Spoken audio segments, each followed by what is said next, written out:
All right, guys, welcome to Mvskoke Media's update on the Freedman trial that's going on in the district court right now. That's Rhonda Grayson and Jeffery Kennedy versus the Muscogee Creek Nation Citizenship Board. If you guys have any questions while I'm doing my recap, just pop them into the chat and I'll try to get to them. So kind of the reason we're doing it this way for this particular case is because I'm going to go through my notes because the district court doesn't allow any recordings or anything like that in the courtroom. So all you can do is have a notepad and a pencil or a pen and write down what you can see and hear. So that's what I did. In fact, right here in the window, right here, is the district court's website. I'm going to pop that up and just go through some of the court rules here. So you can see on the front of their webpage, they have a announcement saying that the trial is going to be Tuesday, April 4th through Thursday, April 6th. And the court's going to be in session from 10 a.m. to 4 p.m. They're going to allow 150 to 200 persons to be able to watch. And it says live stream here, but what they mean is they're just putting the video and audio feed into the council auditorium chambers in the mound. So the big council auditorium, they're going to let people go in and sit in there and watch it on the big screens that are in there, which is what I did today for most of the trial. So let's pop this back up. So we talked about the court rules that don't allow any recording. So what I've got is my notes here. I'm going to go through what I saw that happened and talk about some of the testimony and the legal arguments that were presented today. There's one more thing to do before I begin is to do a little disclaimer. The assistant attorney general in this case, one of them, there's two. One of them is Clint Wilson, and he is my brother-in-law. I have not discussed this case with him, but in the interest of transparency, just to tell everybody I'm related to him. So, but we haven't ever talked about this case or anything related to it. All right, so I don't see any questions at this point in the chat, so I'm going to barrel on ahead here. What is this case and what was it brought under? It's basically individuals that can trace their lineage back to the Creek Freedman rolls were denied citizenship through the Muscogee Creek Nation Citizenship Board. And they went through all of their administrative appeals, and now they've filed a judicial review, or a judicial, what's the word I'm looking for? A judicial appeal for the Citizenship Board's ruling in their case. We're going to get more into that in just a minute when we're going through the Muscogee Creek Nation AG Jerry Wisner's opening statements. But chronologically, the attorney for Ms. Grayson and Mr. Kennedy is Demario Solomon Simmons, and he had the first opening statement. So Demario's opening statement introduced two legal arguments that they're going to operate, the plaintiffs are going to operate under for this case, right? The first one is the argument that in the 1866 treaty, Article 2 of that treaty basically says that, I've got it right here. Let's take a look at it. I'm going to pop that up. So this is from the Tribal Treaties database at the Oklahoma State University Library. Treaty with the Creeks, 1866. The article we're looking for is right here, Article 2. Okay? The Creeks hereby covenant and agree that henceforth neither slavery nor involuntary servitude otherwise than in the punishment of crimes, whereof the parties shall have been duly convicted in accordance with laws applicable to all members of said tribe, shall ever exist in said nation, and inasmuch as there are among the Creeks many persons of African descent who have no interest in the soil, it is stipulated that hereafter these persons lawfully residing in said Creek country under their laws and usages, or who have been thus residing in said country, may return within 1 year from the ratification of this treaty, and their descendants and such others of the same race as may be permitted by the laws of said nation to settle within the limits of the jurisdiction of the Creek Nation as citizens thereof, shall have and enjoy all the rights and privileges of native citizens, including an equal interest in the soil and national funds, and the laws of said nation shall be equally binding upon and give equal protection to all such persons and all others of whatsoever race or color who may be adopted as citizens or members of said tribe. Okay, so that was a big mouthful, but basically it's saying any Africans that were slaves or anything like that, they're automatically members of the tribe. And the 1866 treaty, if you remember, this is the treaty that was upheld at the Supreme Court through McGirt, okay? In the description for this video, there are some links to the previous coverage on this case. There's a link to a video we did on the 1866 treaty that kind of touches on this issue a little bit. And then there's also a link to an interview we did with Judge Patrick Moore, who, disclaimer, is my father, but he was the judge in a previous Freedman case that's mentioned in this case with Ron Graham. So go check that out after you watch the video, if you need more information.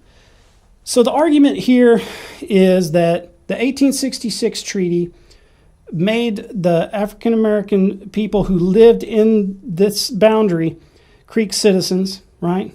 And then later, when the Dawes Roll came in, well, let me get to that part in a second, because DeMario also says that in his opening statement that their first witness they're going to call is Carla Pratt, who is a constitutional law scholar, and we're going to talk about her in just a second. So that's the first argument, is the 1866 argument, and that it supersedes the Constitution of the Creek Nation. The second argument that's put forth in there is that, so that's where we start talking about Title VII and this B, judicial appeals. I'm going to pop that up on the screen for you. So what this is the Title VII covers the process of becoming a citizen and all the things related to citizenship. The judicial appeal section here is what you can do if you've applied for citizenship and you've been denied and you've gone through all of the review hearings and everything else. The final thing you can do here is this judicial appeal. I'm just going to read it really quick because it's kind of important, because this is what the case is actually filed about. This case is a judicial appeal of the Citizenship Board ruling. So these are the rules that this particular case is going to follow. The courts of the Muscogee Creek Nation are hereby granted exclusive jurisdiction over all disputes relating to, arising under, or in conflict with this title. After the applicant has exhausted the administrative remedies of the Citizenship Board and a final determination not to enroll the applicant has been made, the applicant shall have the right to file an appeal of said decision in the Mvskoke Creek Nation District Court. All that stuff has happened. The applicant shall serve notice of the appeal to the chairman of the Citizenship Board or his authorized representative at the Citizenship Board offices. In hearing the appeal, the Muscogee Creek Nation District Court shall give proper deference to the administrative expertise of the Citizenship Board. The Muscogee Nation District Court shall not set aside, modify, or remand any determination by the Board unless it finds that the determination is arbitrary and capricious, unsupported by substantial evidence, or contrary to law. Standard procedures of the Mvskoke Creek Nation District Court, including the right to appeal to the Supreme Court, shall govern all proceedings. Okay, so what am I talking about here with that?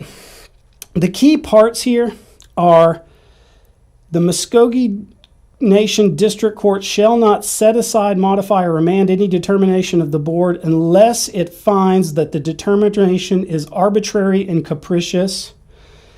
And that is the second claim that Mr. Solomon Simmons makes in his opening statement. Is he's got the 1866 argument here, and he says also we're going to prove that these denials were arbitrary and capricious. Okay, so that's what the core of their side is going to try to prove in this trial. Okay, and then at the end of his opening statement, he said they're going to call Carla Pratt. We'll get to her in just a second. So then after he does his opening statement, Mvskoke Creek Nation Attorney General Jerry Wisner gives her opening statement. In her opening statement, she points out that this is a judicial appeal, just what I've just pointed out to you guys, and that she also mentions that the issue with the 1866 treaty, the district court isn't the proper venue, or this judicial appeal is not the proper venue to argue that part of the case, which is her opinion. She says that in the case for both of these individuals' applications, the election board followed the code that's on the books with the Creek Nation. So they reviewed the evidence that was given to them by the applicants for their citizenship and found that it didn't meet the requirements that are in the Constitution or the code, and so that's why they did their denial. She also referenced the Ron Graham case, and again, there's a link in the description of this video that talks about that, where we did an interview with the judge in that case about that case specifically. So if you want some more information, you can get it right from the horse's mouth there. What else? She mentioned that that the Citizenship Board is going to testify to what they did in this case, and that their actions were not arbitrary or capricious. So that's opening arguments. Let's move on to Carla Pratt. Carla Pratt is an OU law professor who has a long history in constitutional law and civil rights law. As you can see here, she is the Ada Lois Sipwell Fisher Chair in Civil Rights, Race, and Justice in the Law. And if you want to look this up, you can just search Carla Pratt there, OU, and you can read this whole article with her. They've asked her some questions, but it lists some of her qualifications. Looks to be very qualified for this. She is also teaching constitutional law, civil rights, race in the law, and professional responsibility amongst other classes at OU Law School. So she was the first witness called because, and this was the first point that was brought up with, she was hired by Mr. Solomon Simmons, the plaintiffs, to compile a report to examine the Muscogee Creek Nation Constitution in relation to the 1866 treaty and see if those two things are in conflict with each other, which she found that they are. She was paid for the report, but her testimony today was pro bono, according to her testimony. So, what was the testimony? What did it centralize on? Ms. Pratt basically talked about the historical process of the Dawes Roll and how, from the federal government's perspective, because at that time they were operating under the one-drop rule that said that if you had any African-American ancestry, when the Dawes Roll was reviewing your status to give you your Dawes enrollment card, they would put you down on the Freedman side, right? The objective of which, from her testimony, is that they're trying to break the tribe up as much as they can, and also they saw that was the prevailing, even though it was after the Civil War, there was still a prevailing attitude in society that African Americans were less than Native Americans, were less than white people, right? So but for the other thing that she wanted to point out in her testimony is that because the way that the Dawes Roll was conducted, right, she said that there's almost every guarantee that the people who were applying and got put on those Creek Freedman rolls would also be African Americans who were in the Creek country when the 1866 treaty was signed. So she's saying that if you're on the Creek Freedman rolls, you're basically guaranteed to be one of those African Americans that are supposed to be tribal members based on what the 1866 treaty was delineating. Let's see here. What else? Her testimony also, under cross-testimony or cross-examination, she admitted that she didn't know the name of the various courts in the Creek Nation. She didn't know that the Creek Nation had a Supreme Court. She said she assumed that there was the district court and then an appellate court, which is what the Supreme Court would be. We've got some questions popping up in here. I'm going to get to those questions in just a second. She said she wasn't familiar with the previous Supreme Court rulings on Freedman's citizenship that have gone through. This is all under cross-examination from the AG's office. She also said that whether there were rulings previously with the Muscogee Creek Nation on this issue or not, those rulings would not supersede the treaty that the Supreme Court, the Creek Nation Supreme Court, would have to follow what the treaty said anyway, because it is the law of the land, like the quote from the McGirt ruling. Let's see what else I got in here. Let me look at these questions really quick. Citizenship board, not election board. Oh, did I say election board? Election board, if I say election board on accident, disregard that. So everything I'm going to say is going to be citizenship board. Thanks for catching that, T.Y. Pro. Did Washington, D.C. create this treaty, then pass on to the tribes? I think the question there that you're asking is, what was the negotiation position of the tribes in relation to the 1866 treaty?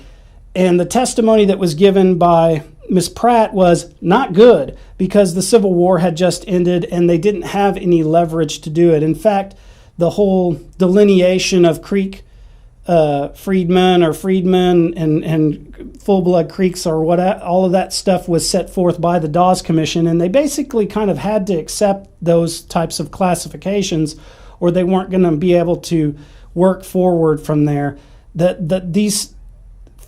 Her testimony on the rationale for why Article 2 was in the 1866 treaty, right?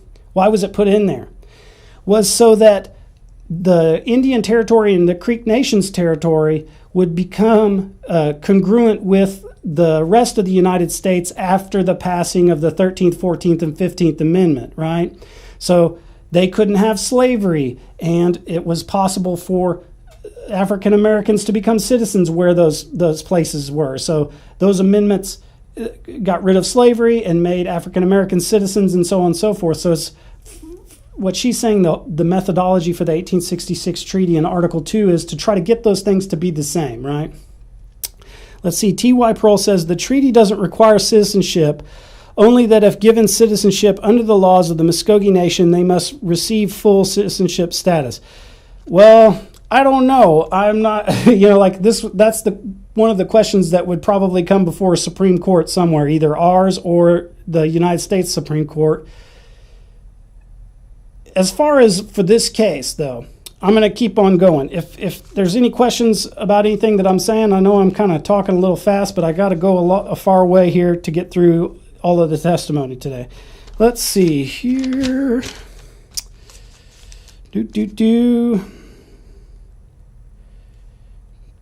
Okay, so one of the lines of questioning under cross for Ms. Pratt was, what did she use to compile her report that allowed her to draw her conclusions?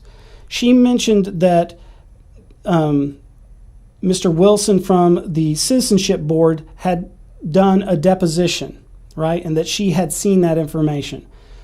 I don't have access to that, because what's going to happen with this case is we're giving you guys daily updates with what happens in the court. After the judge issues their decision, we can get all the paperwork, and it will have all of the evidence submitted in the case, and we're going to get that to you guys. We just don't have it right now. So that because it hasn't been made, we can't get it unless we're a member of the case. Let's see here. Where are we at? But there is a deposition out there.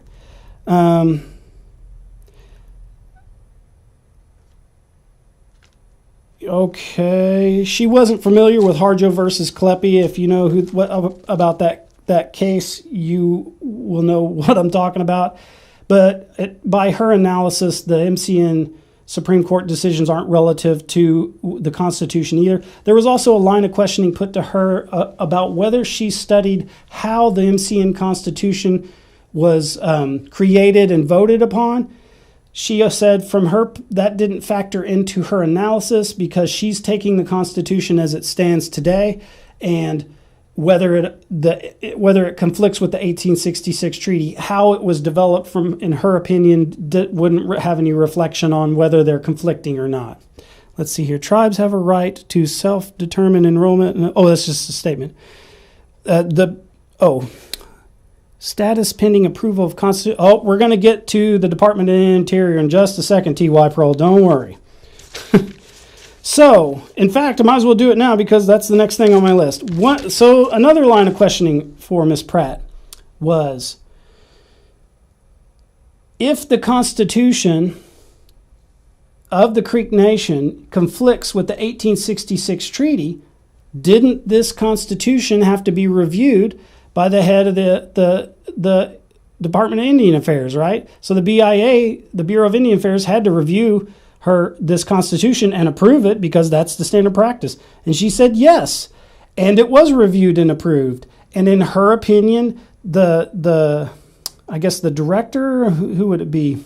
The person in charge of the BIA at the time that signature was done didn't do their job because they should have told the tribe that their Constitution was in violation of the treaty. This is her testimony, just to clarify. Let's see here. Okay, so after Ms. Pratt's testimony, I think I've covered all the bases. Let me look really quickly.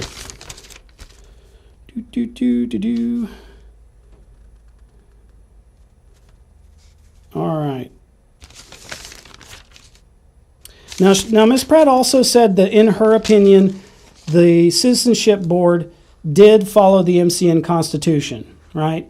Her thing is that the MCN Constitution conflicts with the 1866 treaty. But, so we've got well, I'll get to that in just a moment. The next two witnesses that were called were the plaintiffs in the case, Jeff Kennedy and Rhonda Grayson. They both were asked about what they submitted, the materials that they submitted, and their appeal process, how they filed everything. They pretty much did what they did. Their problem and their denial letters were all based on the fact that they submitted descendancy from the Creek Freedman rolls, right? So that's why they got denied. They filed a bunch, each of them filed extra supplementary information because they were making claims under the 1866 treaty, right? So they filed extra stuff to try to push that case to the Citizenship Board to say, hey, you know, everything that Ms. Pratt and all of the stuff we've talked about, that theory is what they submitted a bunch of extra material to there. The court day ended with, because it was getting close to 4 o'clock, the AG, Creek Nation AG, hadn't done their cross-examination of Miss Grayson. And rather than start their cross 10 minutes before 4, they elected to pick that up the next day. So tomorrow morning at 10 a.m., and if you're in the area and you want to go to the trial, you're interested in what I'm saying, you can. There was a lot of space today. If you're familiar with Council House, or the Mound Auditorium, not the Council House, the Mound Auditorium where the National Council meetings are, that was about a third full today, so you could probably easily get a seat. So if you're in the trial will start at 10 a.m. and it'll run till 4 again. Today's testimony in the court today, there were some little hiccups. The court reporter got sick and they had to get a new court reporter, and sometimes the video dropped out or the audio dropped out. But all in all, it was pretty good. Let's see here. I'm going to look and see, why don't Freedman petition the feds for CDIB cards? That's a good question. I would ask them that. I think that you can't get, let's see, the CDIB, that the argument for the 1866 treaty, right, wouldn't have anything to do with CDIB cards. The argument is saying that we don't have to show any degree of any blood. The treaty is what makes us tribal members, right? And Miss Pratt's testimony also kind of delineated some of the stuff because the Indian agents that conducted the enrollments for the Dawes Commission and everything, they also had basically free reign to visually look at you and make a determination outside of any documentation which side you're on. So or which role you would go on. So that's also a wrinkle in this. I'm gonna, at this part of the stream, let me see here. Does Grayson and Kennedy living outside the jurisdiction impact their standing to sue? Does Freedman citizenship exist under the treaty outside of the res boundaries? Well, just to clarify, this isn't really a lawsuit. That's why let me pop that up here. Where is it? This thing? No, this thing. This is a judicial appeal of the Citizenship Board's ruling, right? So that's basically anybody, and jurisdiction doesn't really come into it, right? They've already applied and been denied. They're looking for the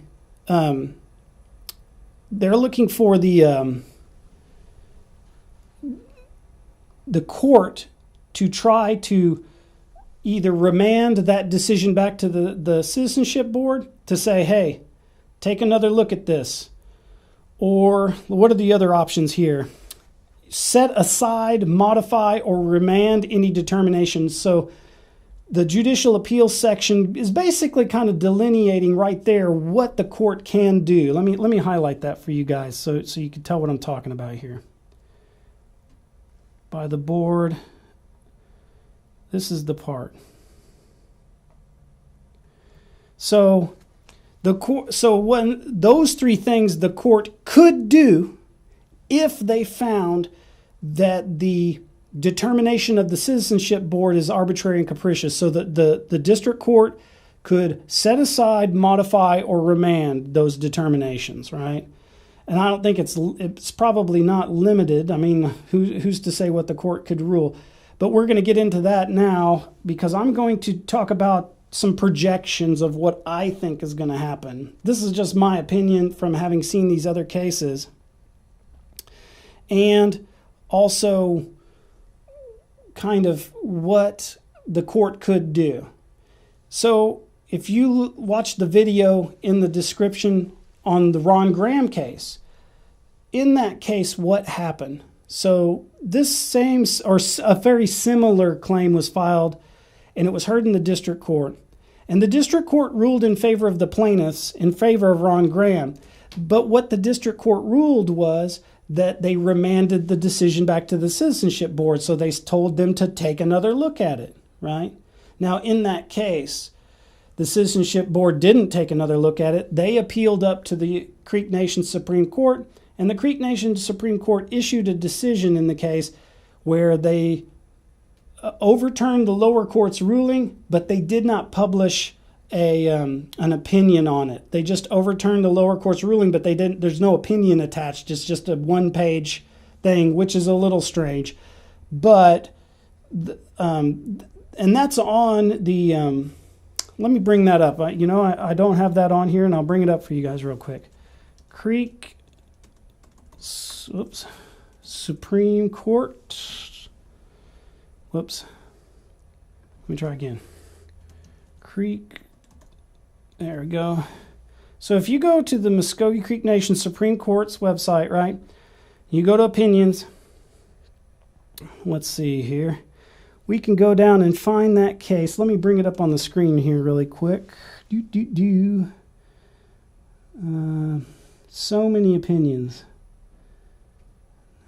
Let me go to the bottom here. National Council. So it'll take me just a second, but we can actually take a look at the order. I should have queued this up before we came in. Election Board.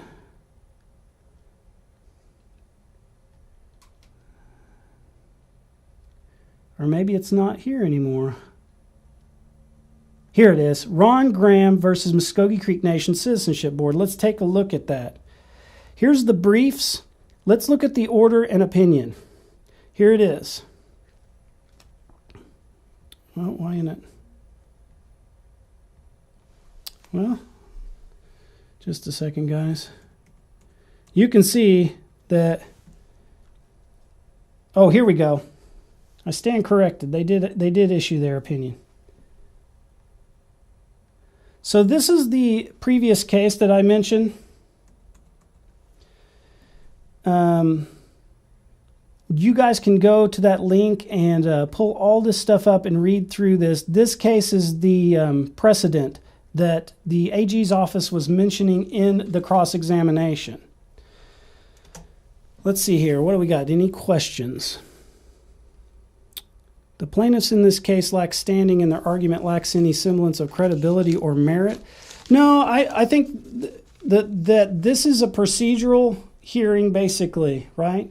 So they're still in the realm of, within the framework of the Muscogee Creek Nation Code, right? Within the framework of Title VII, what Mr. Solomon Simmons has to prove for his clients is that the Muscogee Creek Nation Citizenship Board acted in an arbitrary and capricious manner in denying his client's citizenship.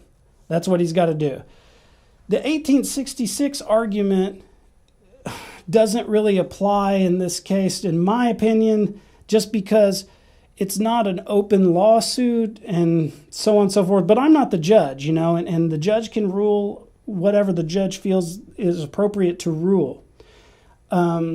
I would say that I have not seen anyone be granted citizenship by the district court in this manner, in this type of a hearing, right? So, and at the end of the testimony for Mr. Kennedy and Ms. Grayson, Mr. Solomon Simmons asked them what they wanted to see out of this case, and both of them said what they want to see the court do is to honor their claims of citizenship. I don't know if the court is able to actually do that in this type of a hearing. I think the most that the court can do is what they did in the past with Mr. Graham's case, is remand it back to the Citizenship Board and say, look at it again, and then we basically kind of start that process all over. But like I said, I'm not the judge, and who knows what decision we will see. But when we do get it, we're going to publish it.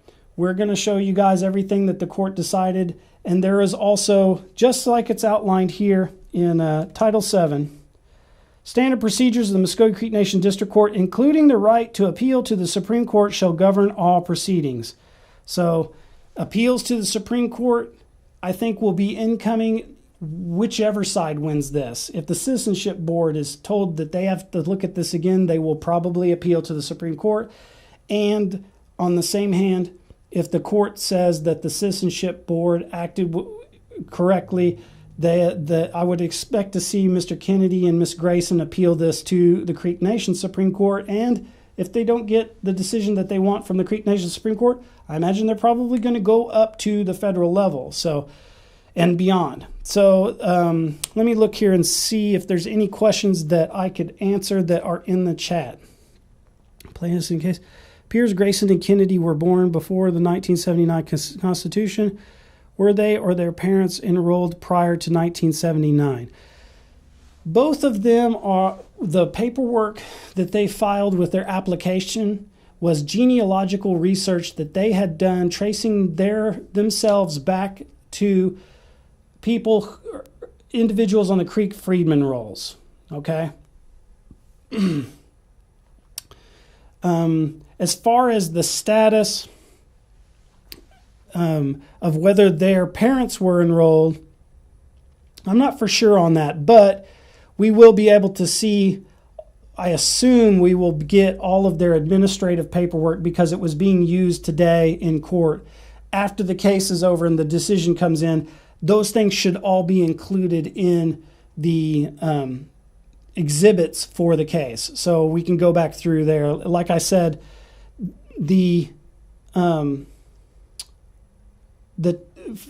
I should mention this too. During Mr. Kennedy's testimony, so I was watching the case in the auditorium, but during Mr. Kennedy's testimony, the audio on his mic went out, so they moved all of the media guys into the courtroom so we could hear what he was saying. So there was some testimony that I missed while we were doing that exchange, and maybe he delineated that during that part. I'm not for sure, but we're going to get that information to you.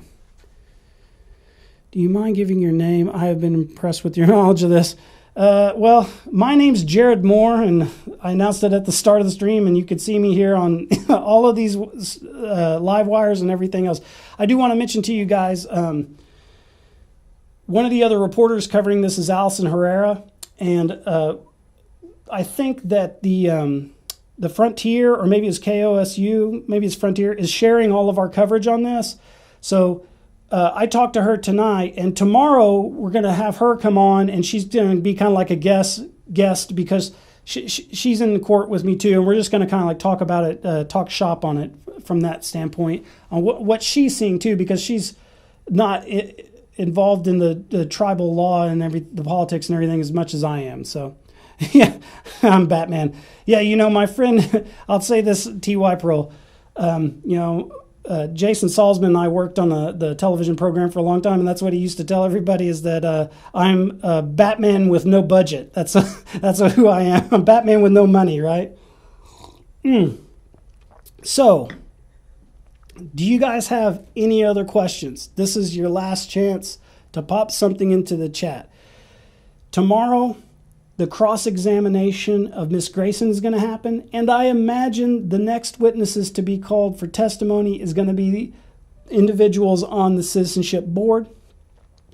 After that testimony is had, I'm not for sure who else they could call or anything like that. I don't expect us to see chief or second chief or the AG or somebody like that get called because they're just not involved in this process. And like I said, this is a judicial appeal to an administrative process. They don't have any say over what the Citizenship Board does anyway, honestly, so from my perspective. And I don't see any more questions, but I will see you guys back here tomorrow, same time, 6 p.m. We're going to pop the link up probably about noon. And if you're watching this and it's not live and you have a question about this case or anything like that, you can go to our link for the live stream before the live stream starts, and you can put your question into the chat, and that when I come to start the live stream, I'll see it in there, and we can do that deal. We'll ask your questions if we know the answer. I'm just a reporter covering this. I'm not a lawyer. I'm related to a lot of lawyers, though. That's the problem, So there's a lot of lawyer jokes that I know that I can't tell anybody. But Mado to you guys for tuning in. And with that being said, we're at 6:38. So, geez Louise, thought I could do this in 15 minutes, but I was wrong. So I'll see you guys tomorrow. And Chihichoth, Lees.